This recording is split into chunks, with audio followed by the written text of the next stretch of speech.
All right, thanks, Rick and team. Thank you to the Passport team, for having me here today. Just wanted to kind of provide a few kind of thought starters, a couple of data points, but really it was the wisdom of the Guelph community that I wanted to share with you because we had the opportunity to talk to a number of the global e-commerce leaders who have been, solid in our community for over the past, decade. But just some of the numbers, kind of speak for themselves. Obviously we know e-commerce is growing, at higher rates outside of the U.S., and so we see those numbers growing constantly. But that 55%, kind of, struck me as, that's a nice number that these are the consumers shopping outside of their domestic, market. That still leaves a lot of runway. We've got, more upside, potential there. And the 11 country number was something that if you were at Shop Talk and saw Zia from eMarketer, speak, she shared some of this data point in terms of how many countries are going to be at that 20% e-commerce penetration of total retail sales by 2030.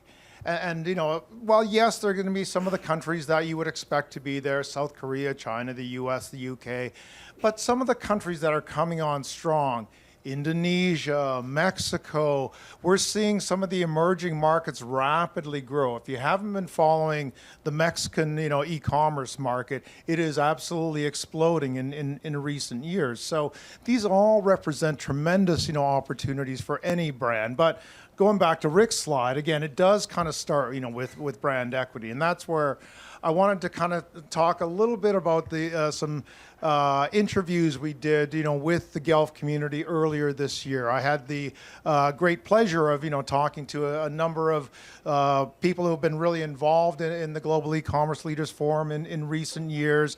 And I kind of cherry-picked a few of the quotes just to help share where we at right now. Obviously, there was, the broad theme of uncertainty was kind of, really holding court across almost everyone. But the big thing I thought was really encouraging was the resolve that a lot of these VPs of international, were sharing in terms of they're not being deterred by any whiplash that's going on, with regulatory issues. They are still committing, to this growth, this strategic growth pillar of international. And most of them, again, were delivering on their numbers, stronger growth outside of the U.S., market. So again, this is a little bit skewed because generally I was talking to who I would consider to be the veterans of international, not necessarily those who are just starting out. And often it would come across as cross-border. Yeah, that's typically the starting point. And it's fairly easy to turn on cross-border, but clearly where we're going is again, greater localization, going from that first, kind of statement where we hear from a lot of companies who have said, we're really focusing in on our core markets, the UK, Canada, Australia, Western Europe, kind of in general. And while, yes, we've been hearing that for a number of years, we've also seen some of the most successful brands internationally not limit themselves to that. Not leave money on the table by kind of going after some of those markets that are perhaps in that gray zone. And I think that's where we're going to see some companies make strategic bets on key markets like Mexico or like Indonesia or some other Latin American, markets. The second quote was something that, is closely tied to again, some of the regulatory changes that are going away. So Section 321, really allowed, a lot of brands, to set up inventory pools and across the border in Mexico or in Canada and fulfill orders, to U.S., customers.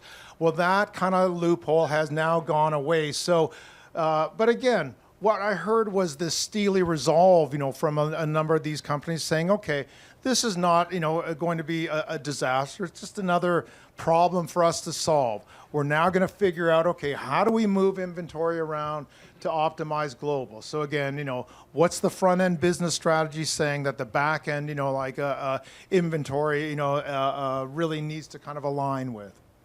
The last two comments, I think really speak to where we're going next.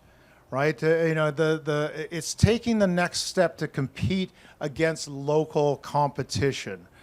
Right? Again, easy to kind of turn on, cross-border e-commerce, but once you really start to localize, that customer experience, have inventory pools in that local country or region, start to develop and curate, the site for the local audience. That's when you're now competing head-on, with the local competition, and that's where we're really seeing the most successful retailers and brands really kind of ratchet up their global game. And the last comment is also very, closely related. You have to have content relevance and local places and faces. You have to have that ability to really speak to that local consumer, how they want to be spoken to. I think especially, these days, given, let's say, the American reputation, that's out there globally.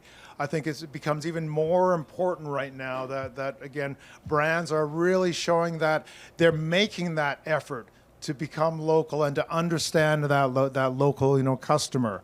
And so that's really where we see some of the best leaders, again, in global e-commerce have already made these steps.